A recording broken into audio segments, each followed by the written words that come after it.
Well, hi, folks. Thanks for joining this cybersecurity tech talk. We're going to be focusing today on being more proactive in preventing cybersecurity attacks. I am Joe Rafanelli. I'm one of the directors of technical solutions here at Macrosoft. So at Microsoft, we have a powerful combination of business experience and technology expertise, providing clients with best-in-class solutions in software development projects and beyond. Super excited again to be with my folks here. We have Scott, he's Microsoft's Chief Security Officer. And then we have Todd, he's our security consultant. Both folks have mass experience in cybersecurity preventions, about 25 years. They've helped countless of clients getting their folks, their corporations not to preventing attacks. I want to thank these guys again for joining this call. And we've done a few of these, as folks will know. What we'll do is I'll start with questions. I have a series of questions I want to ask these gentlemen. And then what we'll do is we'll ask the audience via the chat, and we'll get some more dialogue going there. So again, welcome, gentlemen. And I'll just start right off with a question here. Okay, so what proactive measures can organizations take to prevent cybersecurity attacks? That's a great question, Joe.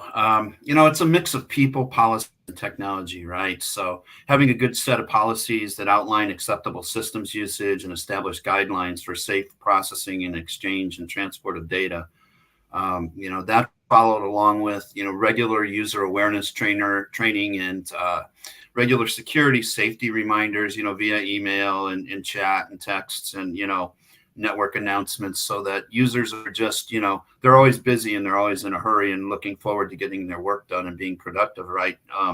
It's just setting those reminders in front of them so that they think about things, not to badger, but to, remind them, just take care of things, make sure that you're doing your regular diligence, watching what you're supposed to be doing. Solid disaster recovery planning and incident response planning. It's huge, right?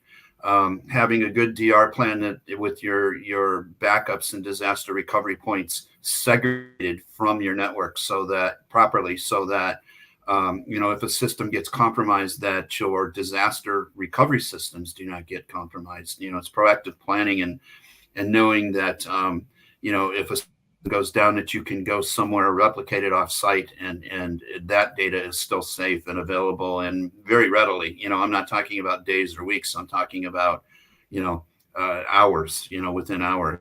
And then just good proactive monitoring and threat management, things such as managed security services. If you don't have cybersecurity folks on your IT staff, maybe reach out to a third party such as Macrosoft.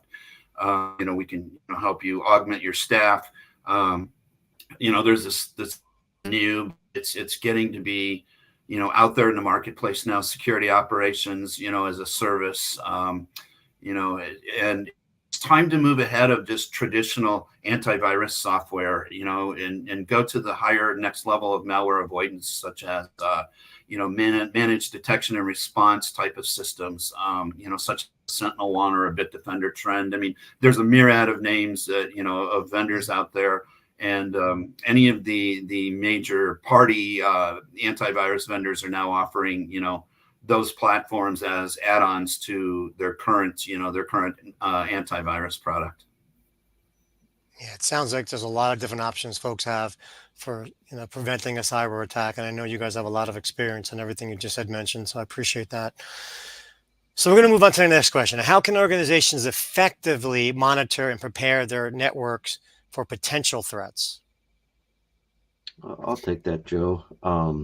So one of the things that Scott had discussed there, is a SOC as a service. So a lot of their organizations find, that they don't have the resources or the staff to continually monitor things 24/7. And that's where your SOC as a service comes into place. You're partnering with the right experts, when you choose the right SOC solution. So, getting those partnerships with those experts, that SOC can, monitor that 24/7 for you. If an issue comes up, they've got people that are ready to respond. A lot of times there's procedures in place that automatically quarantine, servers, endpoints, automatically, so that, somebody doesn't have to wake up in the middle of the night, drive on site to a facility or get in contact with somebody that's got a laptop at home in their home office, that endpoint gets quarantined automatically through that, SOC service. So those things are critical to companies that don't have, endless resources and staff to fill those positions.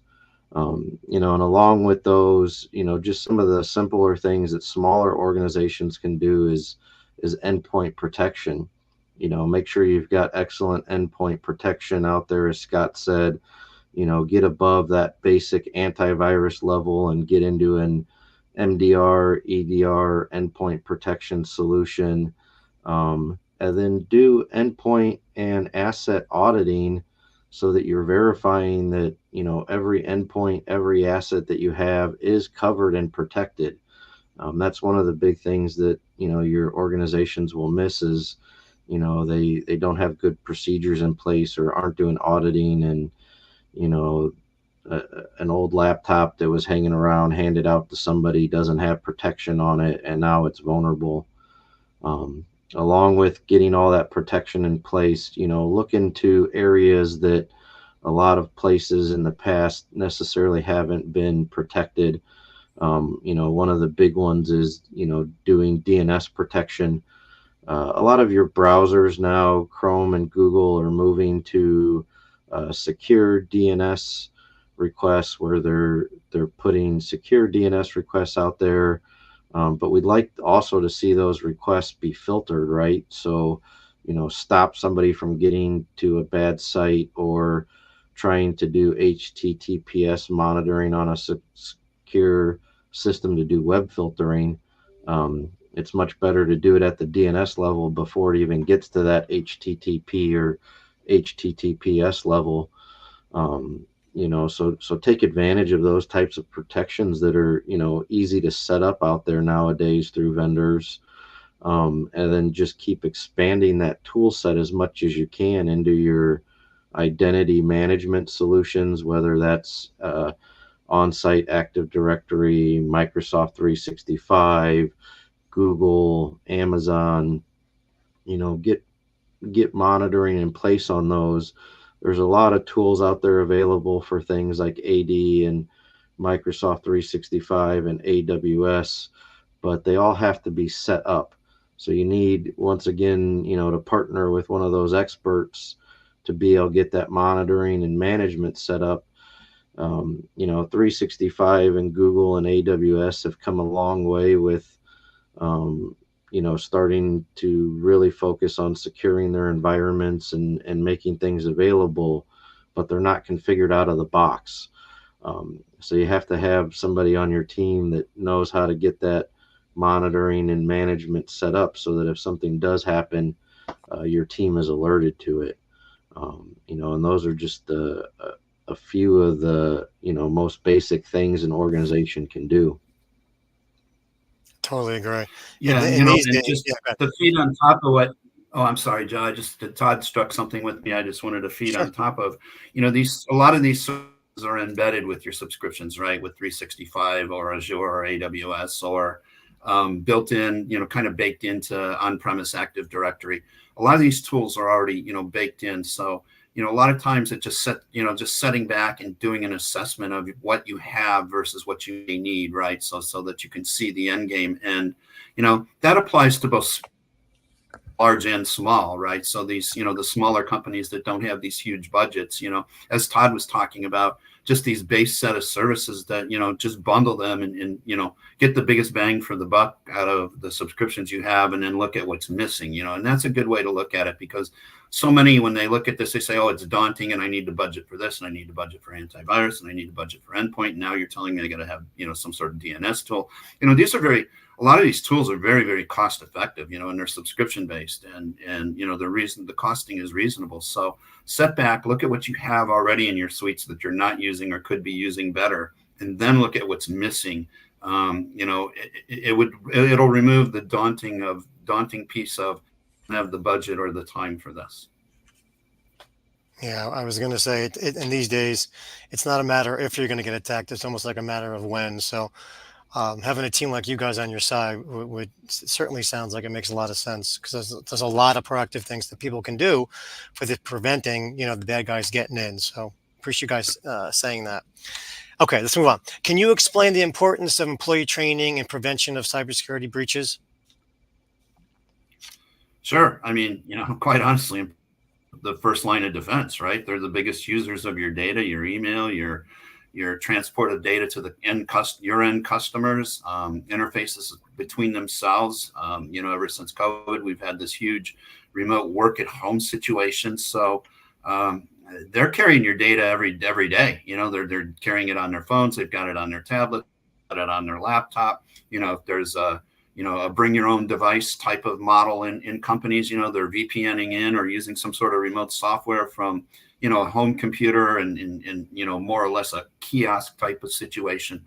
And so, you need to instruct users on the safe usage of these technologies, right? They're great. It's great. You can run home, work at home. It's great. You can be sitting in the airport, and headed to vacation with the family and, finish up things via email on your phone or, on the plane on your tablet. But, that's just a prime example, right? You watch what you're doing in public internet. So the users, the employees need to be trained in how to protect themselves, not only on the job. It's not just you checking your email and making sure it's a reliable source, right? It's making sure that, you're not having eavesdropping at Starbucks or in the airport terminal, so those are all things that, employees may or may not inherently know, but, constant reminder and training of how to use those things. And, quite honestly, the bad guys are changing their tacks, right? So you need to kind of keep your users updated on, kind of 101 on what the bad guys are doing. So, having automated programs for training and, fit avoidance and, that's all wonderful, but accompanied with that is just constantly reminding the users, and not only reminding them, but, updating. Hey, look, on our careers, CPAs, they go and they get re-upped on what the new tax code is every year. And so, this kind of fits that analogy. It's just part of our daily work life. Yeah.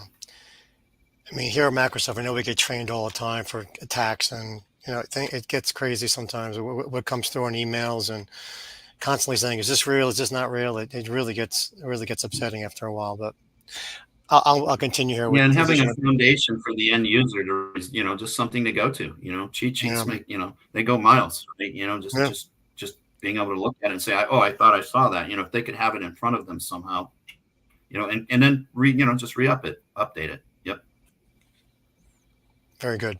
Okay, how can small and medium-sized enterprises implement robust security measures with limited resources? Yeah, that's once again, that's back to, partnering with the experts, right? Right. Most of your small and medium-sized enterprises, they don't have the large staff. They don't necessarily have somebody that's trained specifically in security. And that's where those, vendors and those SOC as a service becomes, really critical. And there's a lot of companies out there with these offerings now. 5 years ago, you would have had a hard time finding, SOC as a service at a reasonable cost. But with the recent landscape changes and everything that's going on, that has become, one of the hot commodity companies. There's a lot of startups, a lot of old school vendors that were in the antivirus world that have, morphed into SOC as a service, or added that flavor into their existing offerings on top of their existing line of suites. So there's a lot of options out there. And you can almost find any of those options for any type of budget that you have, so whether you're dealing with a, sizable budget and administration knows that, IT security is highly important and investing a lot into it, that makes it a lot easier because there's a lot more choices. But even when you're, a small mom and pop small business, whether that's a local plumber, HVAC, doctor's office, you name it, everybody needs IT. And there's a ton of small businesses out there, and there's still solutions for them that can be budgeted and put into the right solution. And then, as Scott was saying earlier, on his comment, leverage all those existing tools that you have in any of your current subscriptions. So if you're signed up for 365 or Azure, make sure that you've got all of the administration management utilities turned up, all the alerting turned up, that somebody's monitoring those alerts and going over that. Make sure you're in the right subscription level to add more. Maybe you need some more security services added. And depending on your subscription level at AWS or Google or Microsoft 365, you're going to get different security features. So make sure you're in that right subscription level, get those features turned on. A lot of people overlook all the services that are available at their gateway, at their firewall. So if you're using Fortinet or Cisco or Palo Alto or any of those main vendors out there, make sure you're taking advantage of all of their security offerings at the gateway level. They do a lot of DNS filtering, antivirus, geofencing, really leverage those assets that you've got and get those services turned up. And your firewall services, those aren't a huge cost on a yearly basis, because they're based on the size of your appliance or the size of your user. So if you're a small business, that type of protection isn't going to cost the same as a large business with a larger firewall. So, take advantage of that. And then once again, just having the right experts, to be able to go over all of those existing configurations for you and do an audit for you and say, hey, you're doing great in 90% of these areas, but, here's 10% that we think you could bump up these configurations or make a couple changes and increase your security. So it's always good to have a second set of eyes go over your configuration. And that, and we even do that with ourselves. We're out there, working with clients. We'll bring in other vendors as well to do an audit, after we've implemented solutions, just to make sure that we haven't missed anything. So it's always critical to have somebody, checking the checker, and those checks and balances in place.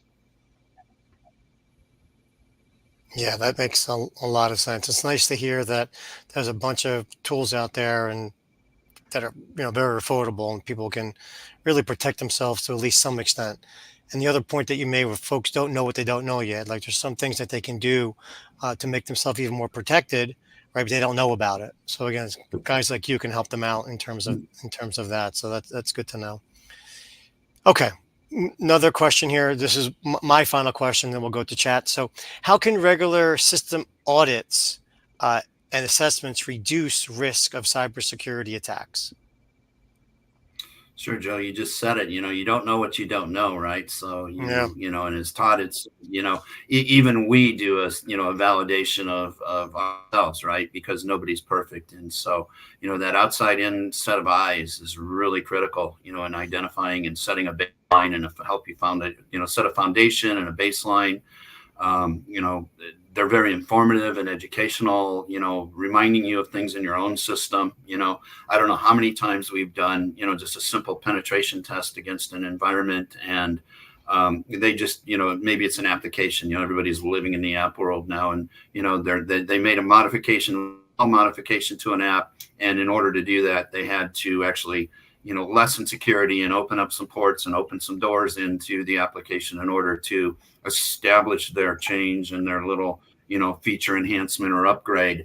And then, the phone rings and the email comes in and the text comes in and they forget to close that door, right? And, 2 months later, that door is still open. So, it kind of helps you keep yourself honest. Nobody's perfect. It helps you keep yourself honest. It identifies, maybe misconfigurations. Todd talked about proper configurations a little bit.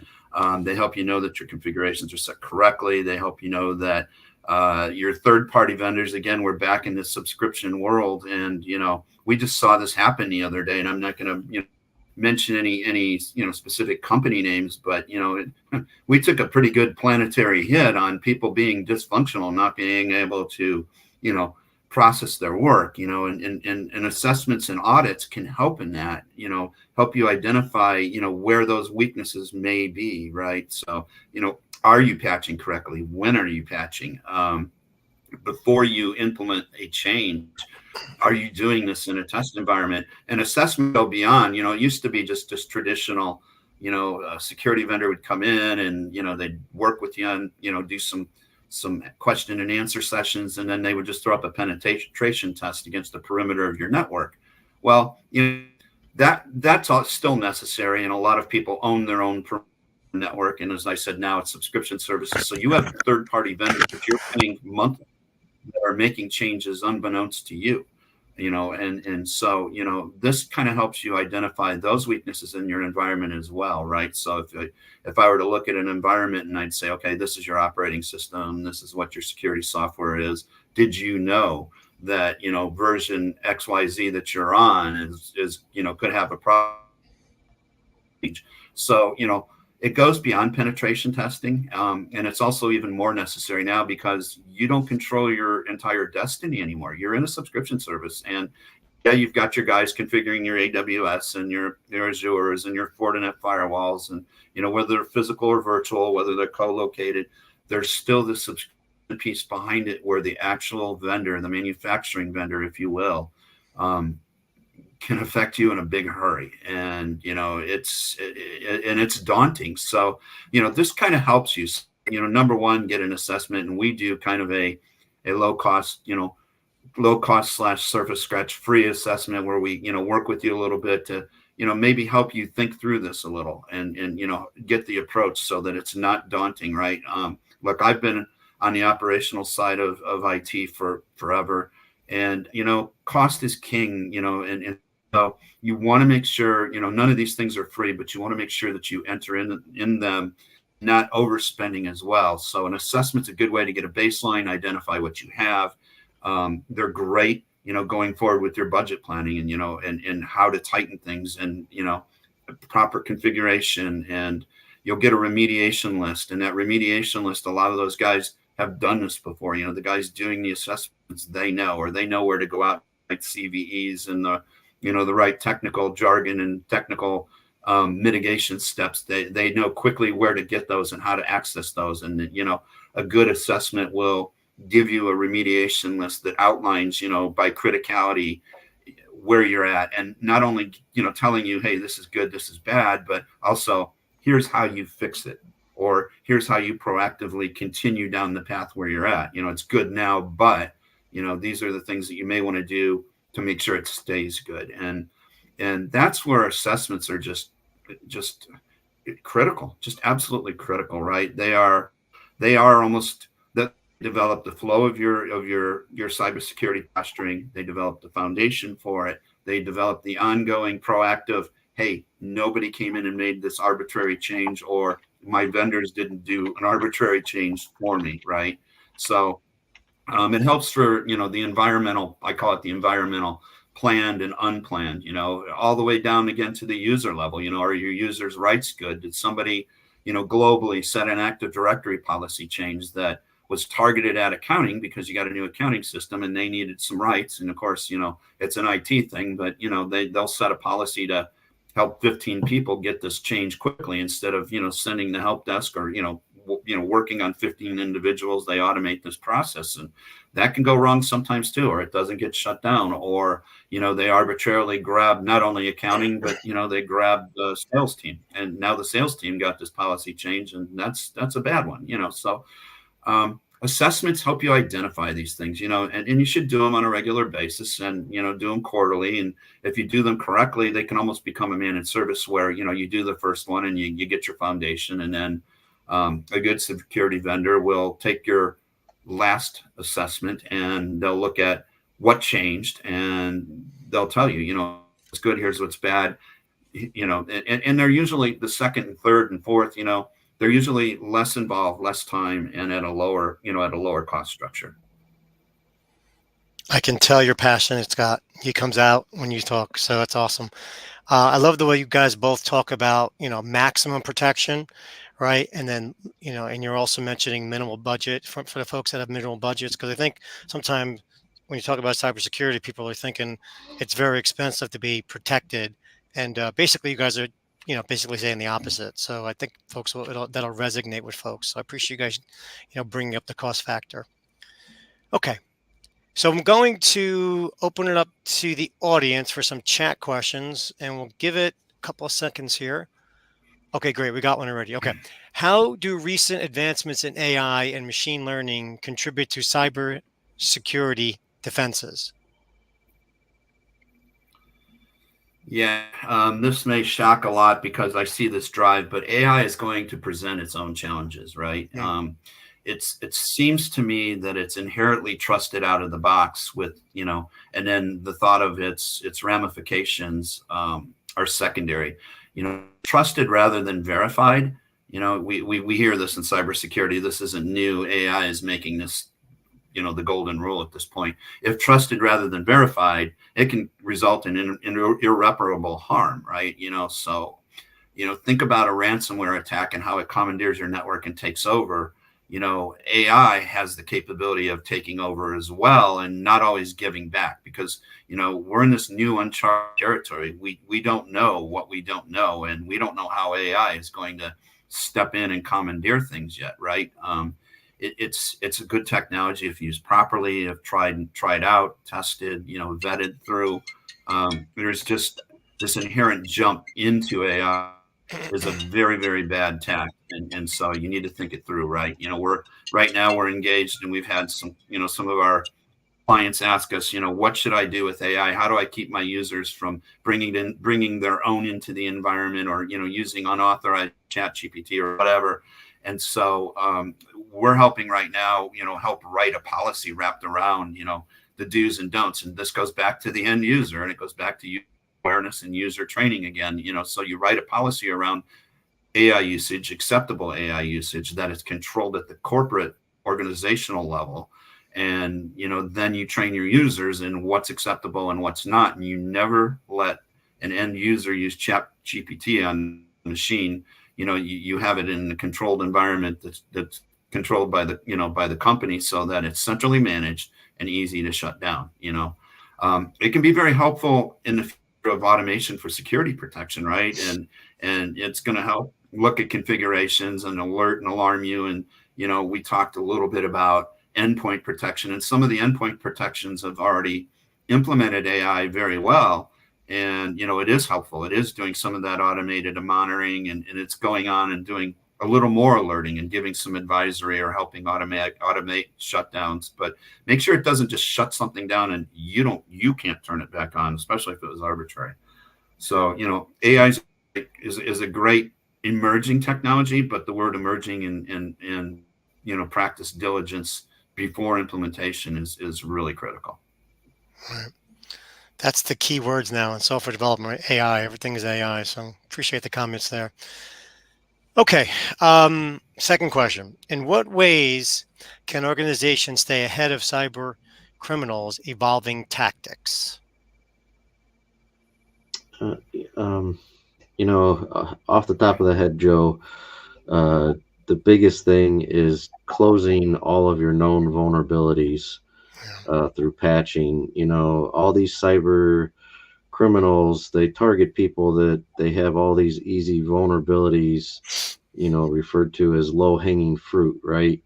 There's a lot of vulnerabilities out there that are easy for them to take advantage of. And if you're not getting your patching done, you become an easy target. And so that's one of the easiest things people can do, is just make sure that they're patching their firewalls, their switches, their endpoints, whether that's Microsoft, Apple, doesn't matter, your endpoint. And then, anything that's open to the public, whether that's your your website, an application that you're hosting that clients connect to, any online stores. All of those websites and online stores, they have all kinds of different features and plugins, and people will pay somebody to build out their site, but they won't sign a maintenance agreement for that same vendor to keep patching and updating their site. And that's really critical. So don't just go out and build a, Shopify site or, any other online site and then not do any patching or maintenance on it. WordPress is another big one. There's just a ton of vulnerabilities in those plugins, and they need to be monitored and patched just like all of your in-house endpoints. So that's the very first thing you can do, right? And then, as I said in that, you need an expert sometimes to do that. So, once again, partner with the right experts. If you don't know how to go out and do those patching on your website or monitor your endpoints or your firewall and know when to patch or when not to, get an expert in there that does know how to do those things for you and keeps track of them and it advises you. And then, as I said earlier with the patching, securing the edge of your network, the edge of everything is where things are most critical, whether that's the edge of your website, the edge of your office, which is your firewall. Securing that edge of that network, making sure that that's fully patched. You've got a lot of protection in place there. And then when you get down to the end user and endpoint level, implement things like zero trust if you can. That's something that, usually requires, once again, an expert. Um, uh, Implement MFA. Everybody has some type of MFA that they support nowadays, and just get that turned on and get using that. It's almost always included in a subscription. There's other vendors that do it as third-party services for sites that don't support MFA. So you can go down that road as well. But that MFA nowadays is critical with the number of events that are happening out there where user information is stolen from third-party vendors. They're getting access to people's usernames, email addresses, passwords, all of that critical stuff. And sometimes the only way you can prevent, an account takeover is making sure that MFA is enabled and set up, securely. And then, the last thing, comes down to the end users again. So make sure that you've got those policies, procedures in place on how to use equipment, how to do an end user's day-to-day job securely. Make sure you're enforcing those policies so that if you say, you shouldn't be bringing a home cell phone and joining it to your company Wi-Fi network, make sure that, you're actually enforcing that policy, that somebody's monitoring and making sure users aren't doing that. And then that leads into all that user training that we went over earlier that Scott talked so heavily about. Make sure those users are trained, because they most of the time are the person that's being targeted by these attacks. And if they're trained up enough and they get that unsettling feeling and go, oh, this just doesn't seem right, and they reach out to somebody, to help with the issue, that's critical, for the end users to stay aware and reach out for help when they notice something unusual. No, makes a lot of sense. So when we get those here, it's the same thing. We're always asking questions. Does this look real to you? Does this look not real? Training is key. I totally agree there. Okay, we have another question here. What emerging threats should organizations be aware of in the current cybersecurity landscape? Well, the bad actors are getting smarter, more educated, right? They're Right. certainly getting more educated. They're blended threat tactics. That used to be just a script or dropping a piece of malware and having somebody somebody trip over a wire there. But the blended threat tactics, they're really getting good. Their scripts are now including things, that they're doing the reconnaissance. So they're going out to the company's website and they're finding the C titles and the CIOs and the teams and the sales team. And, a lot of that's advertised on the websites, and they're starting to act as those people. And then they're building they're mocking those people. And, hopefully, for their hope, and not hopefully, but, for their hope, they're hoping to get into one email account and, get that, they've already got the logo and they can make up a signature. They just need to know what the format the company may deliver it in. But, they're doing this, and they're into somebody's email, and they're getting in using these blended threat scripts and bring them, as a company employee and, trusted resource. And they're duping people pretty good. And quite honestly, it's looking good, right? Because they've done their homework. They've done their reconnaissance. They've got a copy of the logo. They know the org chart somewhat from the website, not the entire org chart, but they've got names and they know how to leverage that, sometimes there's grammatical or language barriers, and some of that happens in, the delivery of their email messages, when they try to hit you through email.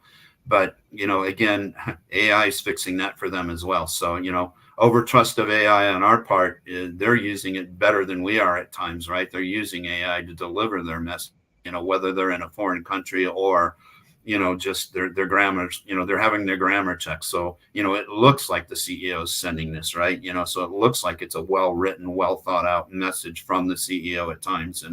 And AI is helping them do that, right? So, and they're able to go in and say, okay, well, if I'm a healthcare company, I'm a medical device, they're asking AI the questions on, how to get in at the salespeople. I mean, they're using it and they're learning from it. So their blended threats are just absolutely, it's incredible what they're doing with it. So on the back end, the good side, we need to make sure that, we're at least in lockstep with them. Yeah, so easy to get fooled, right? So easy to get fooled. Okay, we've got another question here. All right, what advice do you have for training users inside companies to avoid becoming potential targets of cybersecurity attacks? Yeah, so one of the easiest things to do is sign up for a training service. There's a lot of big companies out there. Probably the biggest that most people are going to know about is a company named KnowBe4. They've got a very good regiment. They've got analysts to help you set everything up.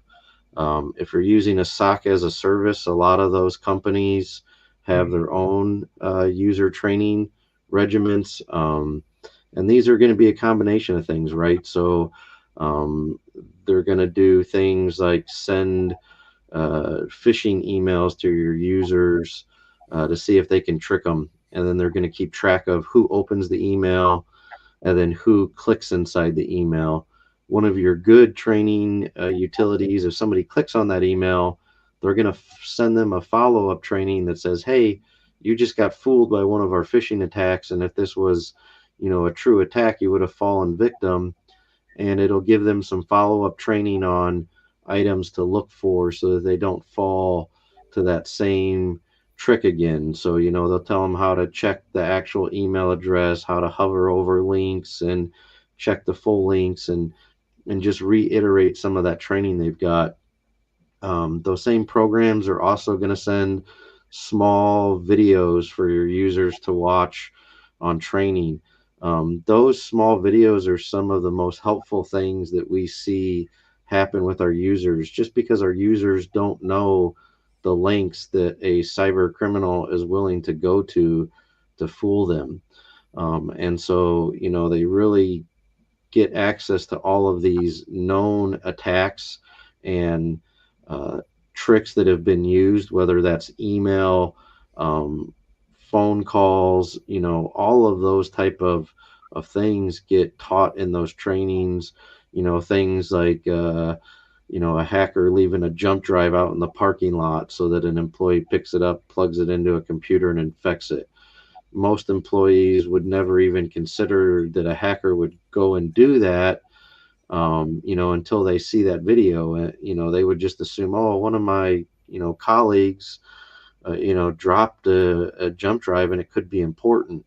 And after they watch those videos, they know if they find something like that, they turn it into the IT department.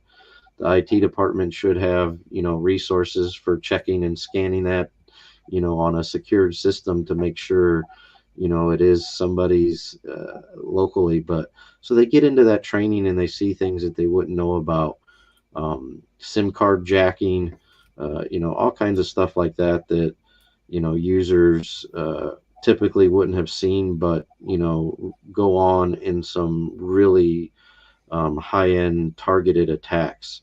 Once the hackers get in, to any crook of the business, they get a reply from somebody on a phishing email or anything like that, they really start to focus on your business and really level up their attack mechanisms. And so having that training to stop that at the first line, so that you don't become a higher target because you've already been fooled a little bit, is really helpful.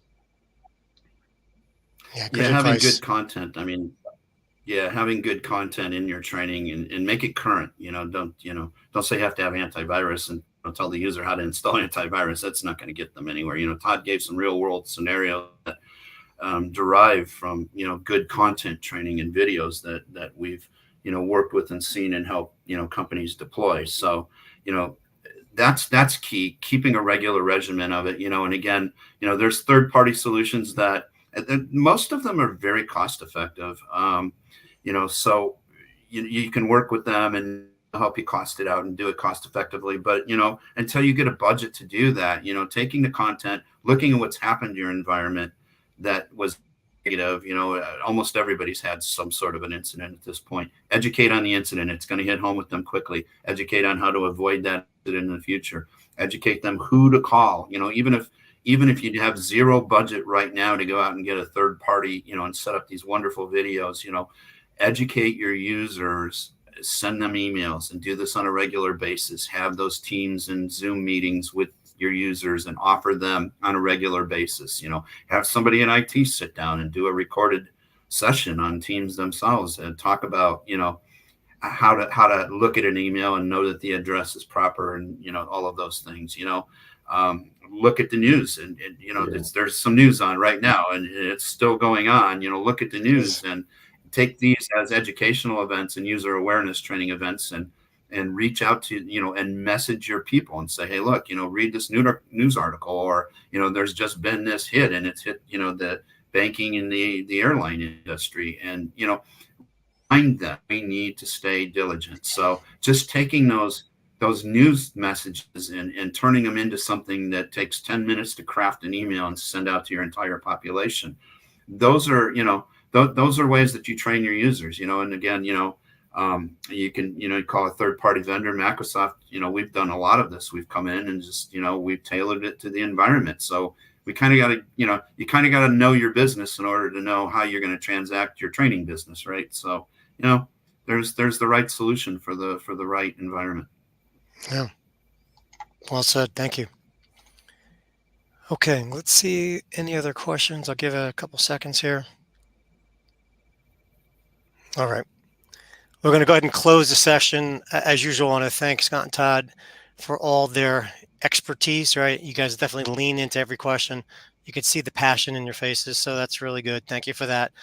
Audience, thank you guys so much for those great questions. Couldn't ask for anything better than that. If you want to have further conversations, or you wanted to talk about, cybersecurity in specifically, talk to our guys. You see my contact information there. Go ahead and reach out.